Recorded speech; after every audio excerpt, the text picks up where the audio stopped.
نے قرآن مجید میں ارشاد فرمایا ہے کہ پڑھو اس کے نام سے کہ جس نے تمہیں پیدا کیا. ہمارے آج کے مذاکرے کا موضوع ہے دور جدید کے تعلیمی تقاضے. موجودہ دور سائنس اور ٹیکنالوجی کا دور ہے. اب علم کتابوں سے نکل کر ڈیجیٹل لائبریریوں میں سمٹتا جا رہا ہے. اب علم حقیقت میں علم کی بجائے معلومات پر مشتمل ہوتا جا رہا ہے. موجودہ دور میں علم حاصل کرنے کے لیے جو جدید ذرائع ہیں جس پہ کمپیوٹر، انٹرنیٹ اور اسی طرح سیٹلائٹ کا استعمال بڑھتا جا رہا ہے، اور ان کے استعمال کے بڑھنے کی وجہ سے استاد اور طالب علم کا رشتہ مضبوط ہونے کے بجائے ان مشینی آلات سے ان کا رشتہ زیادہ جڑتا جا رہا ہے.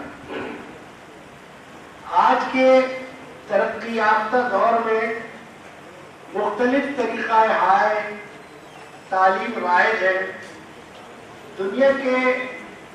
تعلیمی نظاموں میں سب سے پہلے نمبر پر فن لینڈ، دوسرے نمبر پر جاپان اور تیسرے نمبر پر جنوبی کوریا ہے. ان سبھی ممالک نے اپنے ممالک کے حالات کو پیش نظر رکھ کر نظام تعلیم کو وضع کیا ہے. ان ممالک نے نہ صرف ٹیکنالوجی کے استعمال، اس کی اہمیت کے پیش نظر ان کے آلات کی بہتری ترقی پر زور دیا ہے، بلکہ انسانوں کی کریکٹر بلڈنگ پر بھی زور دیا ہے. اپنے ملک اور معاشرے کے لیے ترجیحات کا تعین کر کے ان کو ایک کارآمد شہری بنانے کے لیے ان کا سارا وقت کلاس رومز میں بورڈ کے سامنے گزارنے کے بجائے ان کو عملی تربیت دینے کا ایک پورا ان کے ہاں نظام وضع کیا گیا ہے. ان ممالک کے برعکس ہمارے ملک میں ابھی تک ترجیحات اور اہداف کا تعین نہیں کیا جا سکا ہے، اور ہمارے ادارے صرف اور صرف ڈگریاں بانٹنے میں مصروف نظر آتے ہیں. علم کے حصول کے لیے نوجوانوں کی ایک بھیڑ چال ہے جو بلا سوچے سمجھے ایک ہی سمت میں دوڑے چلے جا رہے ہیں، جس کے نتیجے میں مایوسی اور بے روزگاری میں اضافہ ہو رہا ہے. جہاں آج ترقی یافتہ ممالک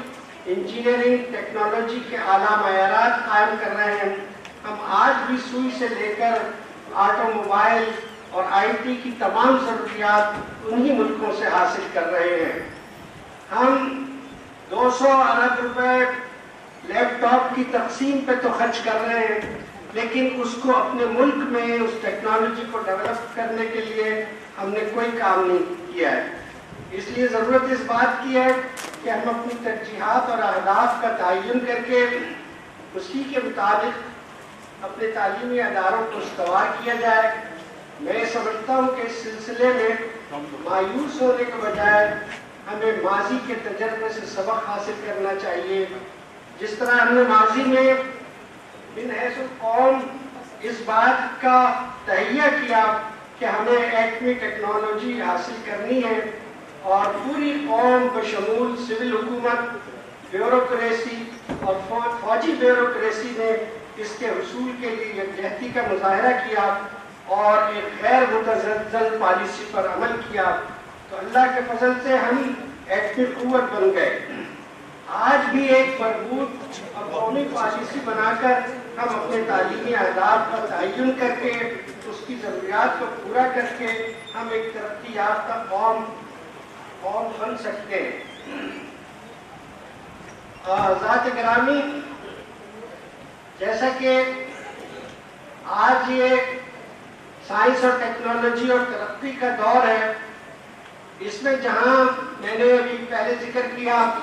کہ انسان کا انسان سے تعلق، استاد کا شاگرد سے تعلق، اس میں کمی آتی جا رہی ہے. اور جس طرح کسی شاعر نے بات کہی ہے کہ جیسے جیسے ارتقا ہوتا گیا تہذیب کا، زندگی اولاد آدم پہ گرا ہوتی گئی. آج یقیناً اس ترقی کے جو یہ عوامل ہیں اور یہ جو ٹیکنالوجی ہے، جہاں ہم اس سے بہت ساری چیزیں حاصل کر رہے ہیں، وہاں ہم جو اصل چیز جس سے ہم دور ہو رہے ہیں وہ تعلق ہے کہ جس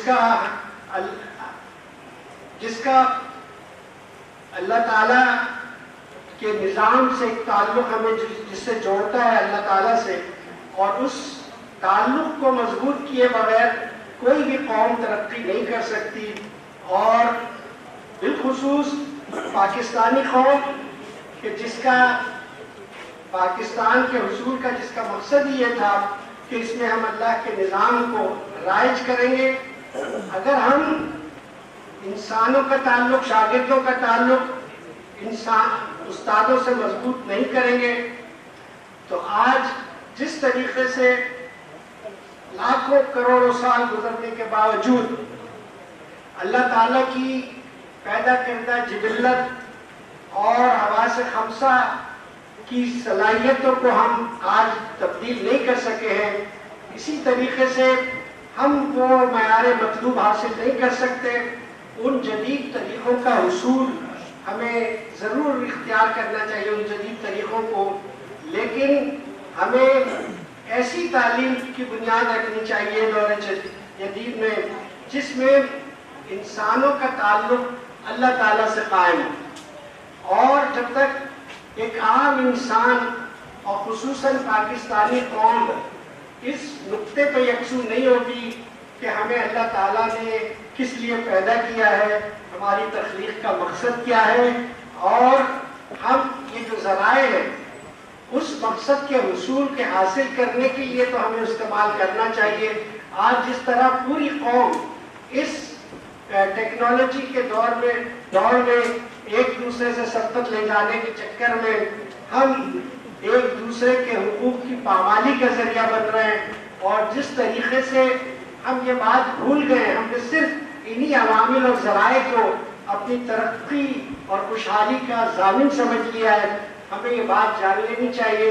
کہ اللہ تعالیٰ نے ہمیں ایک خاص تقدیر کے ساتھ پیدا کیا ہے. ہمیں ہمارے ذمہ کچھ کام لگائے گئے، ہمیں ساری وہ ٹیکنالوجی اور وہ ضروریات کو استعمال کرتے ہوئے ہمیں اللہ سے اپنا تعلق مضبوط کرنا چاہیے،